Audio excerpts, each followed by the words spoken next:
Olá, irmãos e irmãs em Cristo. Venho aqui hoje gravar para vocês mais um vídeo do meu canal revelando as profecias da Bíblia. E no vídeo de hoje é a Escola Sabatina, lições do livro de Josué. Lição número 5. Deus luta por vocês. Antes de eu falar sobre este assunto, eu preciso da ajuda de vocês para se inscreverem no meu canal Revelando as Profecias da Bíblia. Deixe seu like, ative os sininhos de notificações para receberem o meu vídeo. Compartilhe com o maior número de pessoas que vocês puderem o conteúdo do meu canal. Preciso da ajuda de vocês. Vamos orar para fortalecer a nossa fé. Querido Deus e Pai, muito obrigado por este dia do Senhor que começou ontem ao pôr do sol e que termina hoje ao pôr do sol. 24 horas de adoração e louvor. Por isso, meu Deus, fique comigo nesses minutos e segundos que o Senhor ficará comigo. Faça-me de mim o seu servo para pregar a todas as pessoas, nações e línguas a tua verdade. Tudo isso agradeço e peço em nome do meu Salvador Jesus Cristo. Amém. Vamos lá, povo de Deus.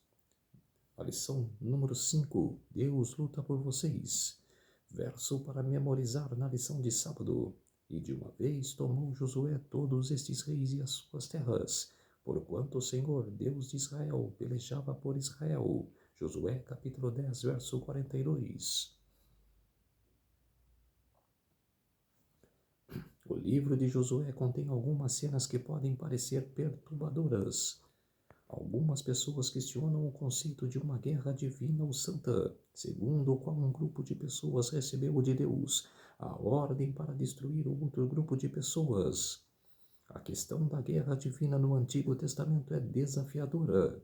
Deus é descrito no Antigo Testamento como o Senhor soberano do universo. Portanto, tudo o que acontece deve, de alguma forma, estar relacionado à sua vontade direta ou indireta. Diante disso, é inevitável perguntar: como Deus poderia permitir estas coisas? Na semana passada,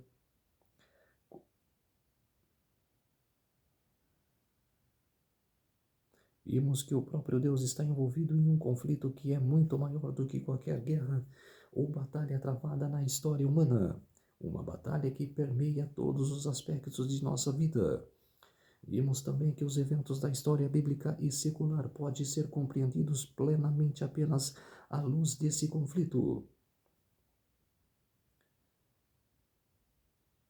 E nesta semana continuaremos a explorar a complexidade das guerras ordenadas por Deus, bem como as limitações e condições da guerra divina. A visão da paz eterna oferecida pelos profetas do Antigo Testamento e a relevância espiritual dessas guerras. Lição de domingo: a iniquidade dos cananeus. Pergunta número 1. Leia Gênesis capítulo 15, verso 16, Levítico capítulo 18, versos 24 a 30, Deuteronômio capítulo 18, versos 9 a 14, Esdras capítulo 9, verso 11. O que esses textos nos dizem sobre o plano maior de Deus em oferecer a terra de Canaã aos israelitas? Precisamos ir além do livro de Josué para entender quão grave era a iniquidade das nações que habitavam em Canaã. Podemos encontrar indícios no fato de que essas práticas abomináveis incluíam sacrifício de crianças, adivinhação, feitiçaria, necromancia e espiritualismo. Deuteronômio capítulo 18, versos 9 a 12. A descoberta dos antigos textos ugaríticos da idade das Ras Shamarra trouxe as informações sobre a religião e a sociedade cananita. E esses registros mostram que a condenação dessa cultura não era apenas compreensível, mas pelos padrões morais do Antigo Testamento, totalmente justificada. A religião cananita se baseava na crença de que os fenômenos naturais que garantiam a fertilidade eram controlados pelas relações sexuais entre deuses e deusas. Assim, eles entendiam a atividade sexual das divindades em tempos de seu próprio comportamento sexual, e seus rituais religiosos envolviam práticas sexuais que tinham o objetivo de incitar os deuses e deusas a fazer o mesmo. Esse conceito deu origem à chamada prostituição sagrada, na qual homens e mulheres se envolviam em ritos de orgias, tudo isso como parte de suas práticas religiosas. Uma nação jamais alcançará níveis morais mais altos do que os deuses de que adora. Como resultado dessa compreensão de suas divindades, não era de admirar que as práticas religiosas dos cananeus incluíssem sacrifícios de crianças, contra os quais a Bíblia faz advertências específicas. As evidências arqueológicas confirmam que os habitantes de Canaã ofereciam regularmente seus primogênitos em sacrifício aos deuses, na verdade demônios, a quem adoravam. Pequenos esqueletos infantis esmagados encontrados em grandes jarros, com inscrições de votos, testemunham da religião degradante dos cananeus e do que isso significava para muitos de seus filhos. A eliminação dos cananeus, portanto, não foi uma decisão repentina tomada por Deus no momento em que estava prestes a dar a terra de Canaã aos israelitas.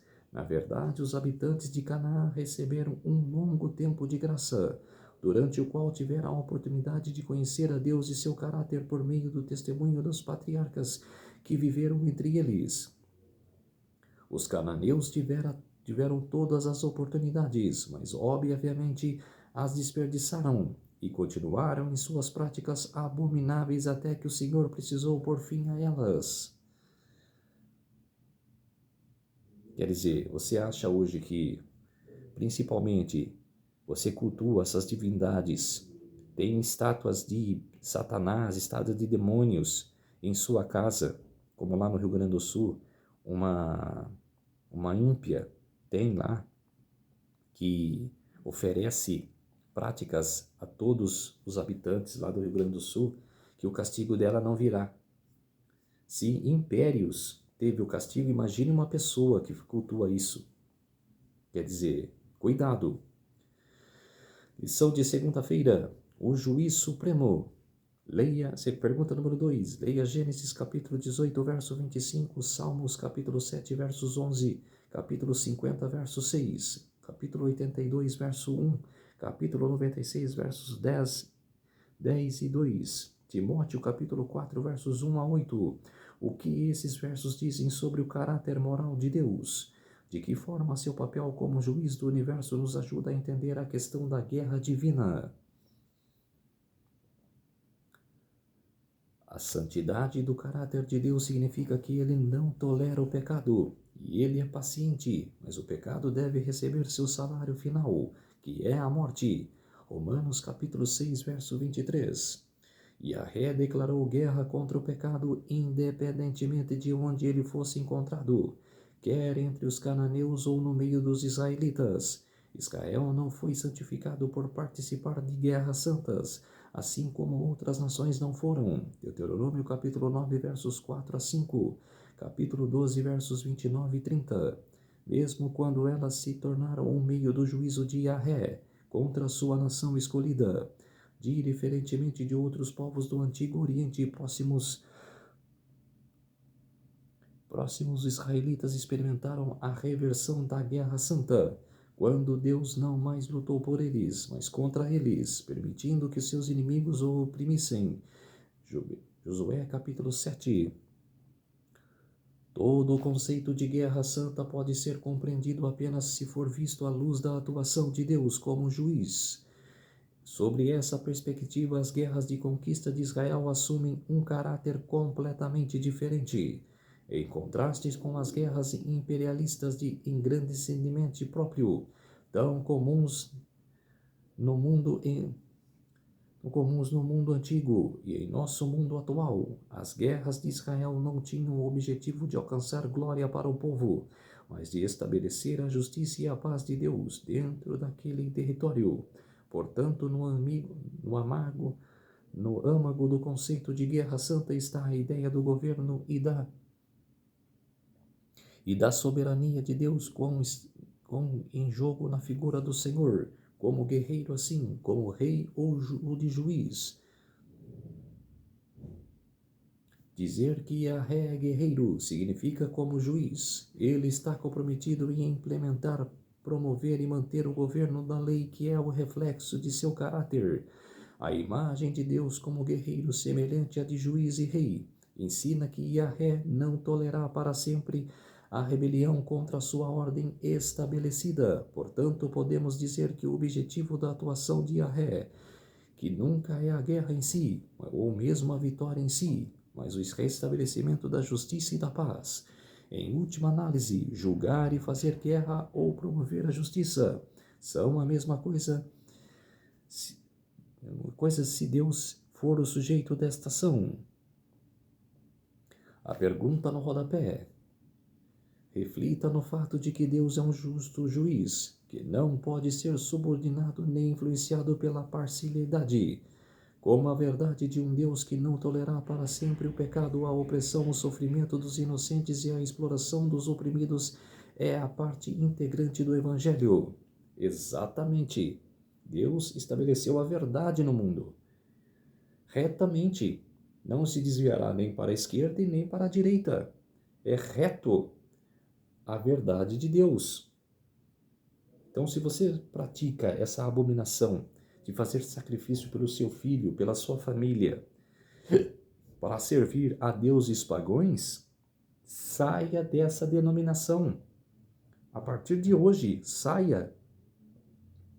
Se você frequenta o espiritismo, que estão te enganando lá, e você pensa que é seu parente, saia dessa denominação, que são tudo obra de Satanás, que são tudo demônios agindo nessa prática para te enganar e para enxugar você. Lição de terça-feira: desapropriação ou aniquilação. Pergunta número 3. Leia Êxodo capítulo 23, versos 28 a 30, capítulo 33, verso 2, capítulo 34, verso 11, Números capítulo 33, verso 52, Deuteronômio capítulo 7, verso 20. Compare esses textos com Êxodo capítulo 34, verso 13, Deuteronômio capítulo 7, verso 5, capítulo 9, verso 3, capítulo 12, verso 2 e 3 e capítulo 31, versos 3 e 4. O que essas passagens revelam sobre o propósito da conquista de Canaã e a extensão da destruição? O propósito original de Deus para os cananeus não era aniquilá-los, mas, em vez disso, desapropriá-los do território.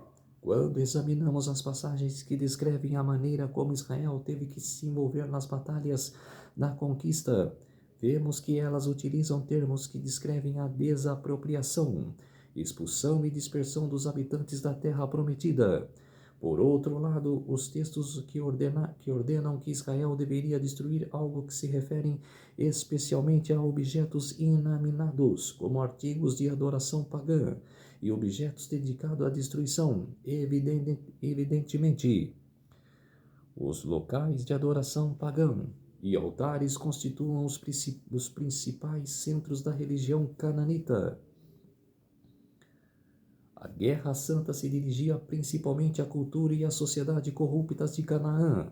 Para evitar a contaminação, Israel teve que destruir todos os elementos que estavam propagando a corrupção.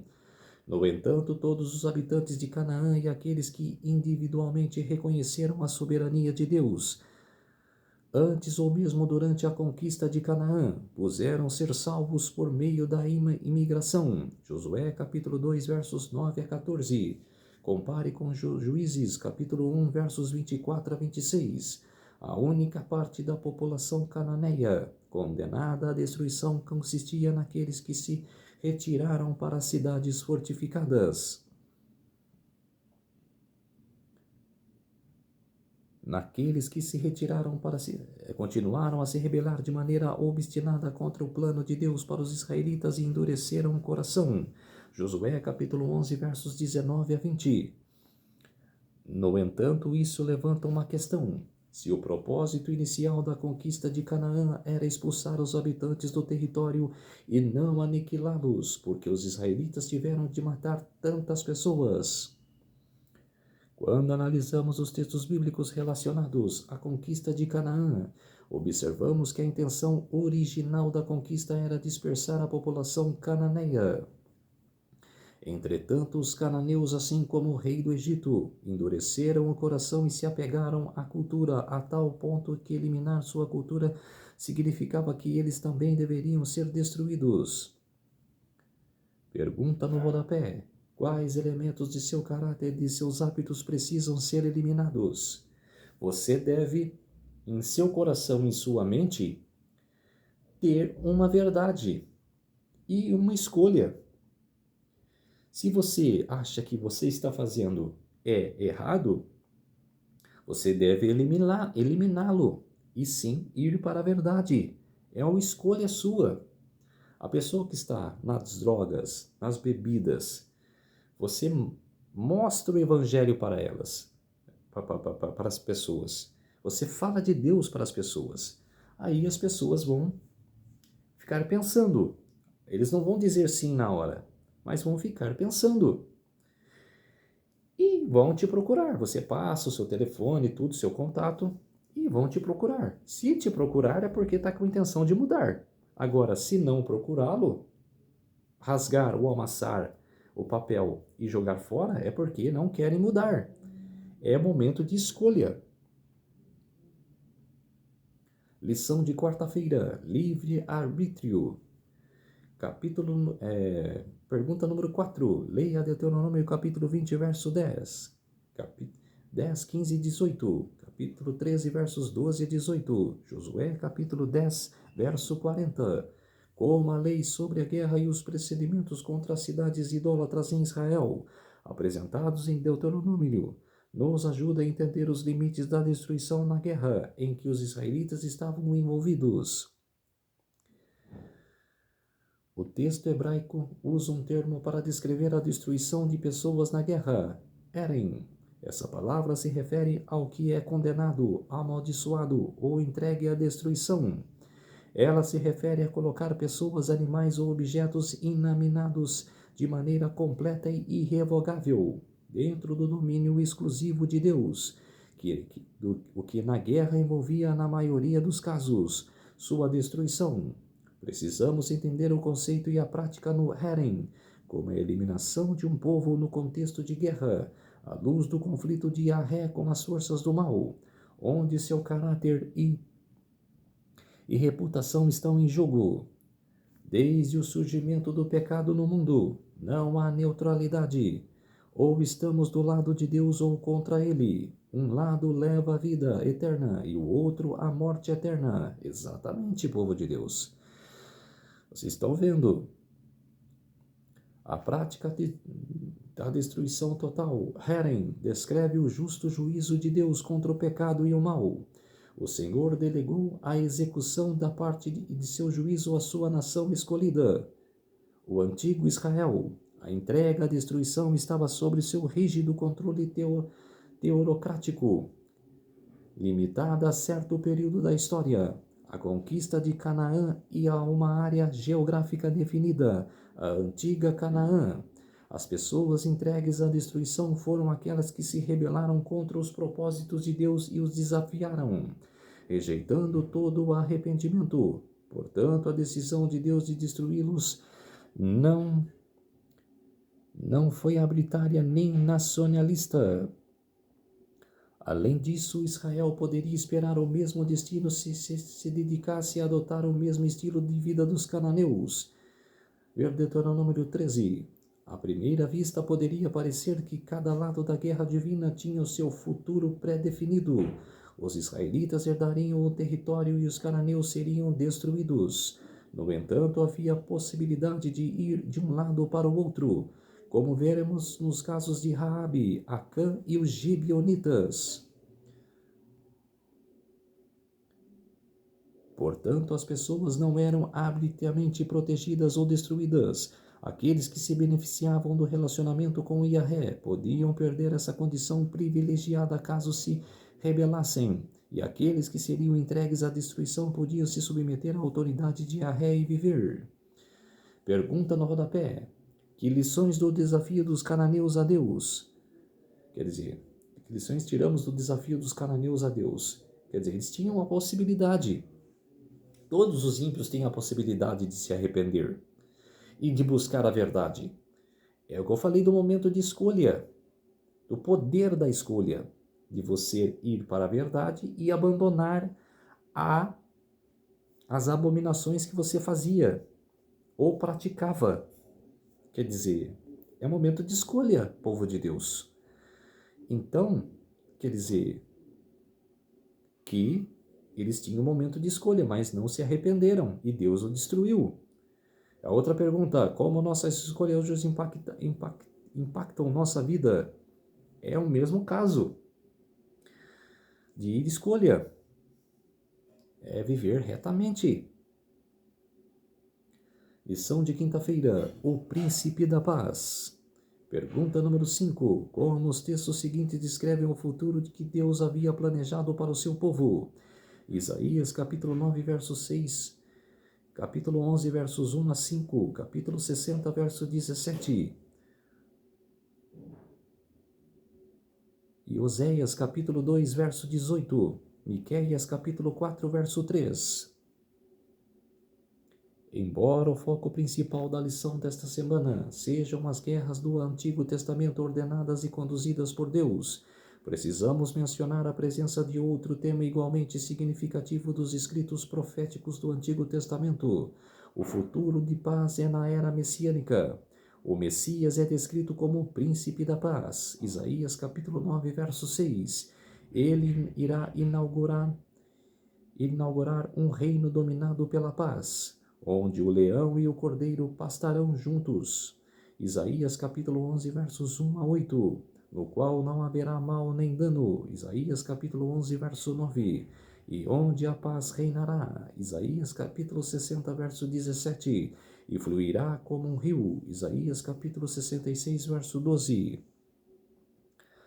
Pergunta número 6. Leia 2 Reis, capítulo 6, versos 16 a 23. O que essa história revela sobre os propósitos mais profundos de Deus para o seu povo e a humanidade?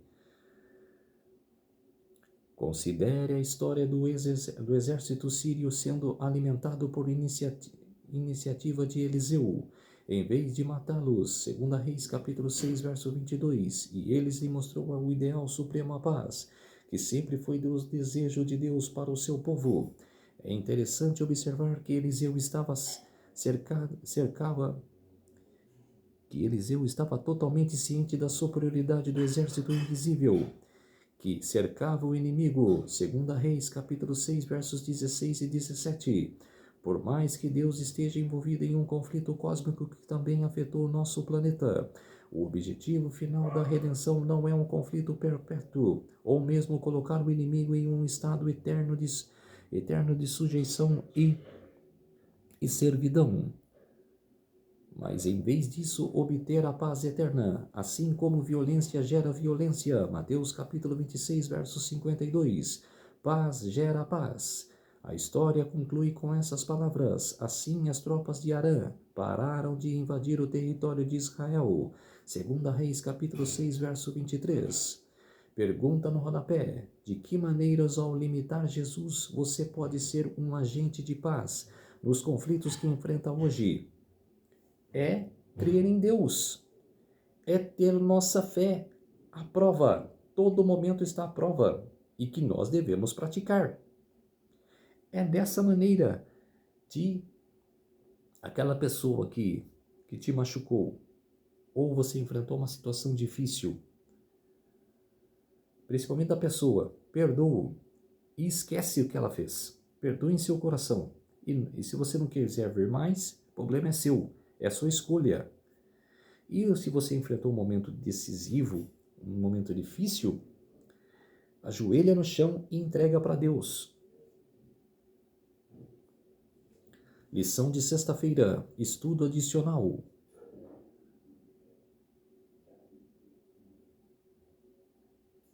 Contudo, na Bíblia é essencial conhecer o texto e o pano de fundo. Como vimos, o conflito cósmico é o tema de Deus como juiz, são cruciais para entender as guerras contra os cananeus. Deus é tardio para se irar. O Senhor deu às nações ímpias um tempo de graça para que pudessem se familiarizar com ele e com o seu caráter. A condenação delas foi de acordo com a luz dada pelo fato de haverem recusado receber essa luz e por terem escolhido seguir seus próprios caminhos em vez de ver os deuses.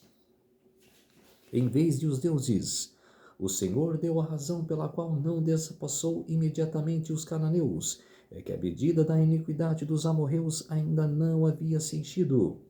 Através de sua iniquidade, eles estavam gradualmente chegando ao ponto em que a longanimidade de Deus não mais poderia ser exercida, até que esse ponto fosse alcançado e a medida da iniquidade deles estivesse completa. A vingança de Deus seria adiada. Todas as nações tiveram um período de oportunidade. Aqueles que invalidaram a lei de Deus avançariam esse estágio de impiedade para o outro. Os filhos herdariam o espírito rebelde dos pais e fariam pior do que eles haviam feito, até que a ira de Deus caísse sobre eles. A punição não foi menor por ter sido adiada. Comentários de Ellen G. White no Comentário Bíblico Adventista, volume 2, página 1110. Então, povo de Deus, essa foi a lição do livro de Josué, na lição número 5. Deus luta por vocês. Vamos orar para fortalecer a nossa fé. Querido Deus e Pai, muito obrigado por esses minutos e segundos que o Senhor esteve comigo. Fez-se de mim o seu servo para pregar, para passar para todas as pessoas, nações e línguas. Tudo isso agradeço e peço em nome do meu Salvador, Jesus Cristo. Amém. Então, povo de Deus, se inscrevam no meu canal Revelando as Profecias da Bíblia. Deixe seu like, ative os sininhos de notificações para receberem o meu vídeo. Compartilhe com o maior número de pessoas que vocês puderem o conteúdo do meu canal. Preciso da ajuda de vocês. Feliz sábado a todos e até o próximo vídeo. Tchau!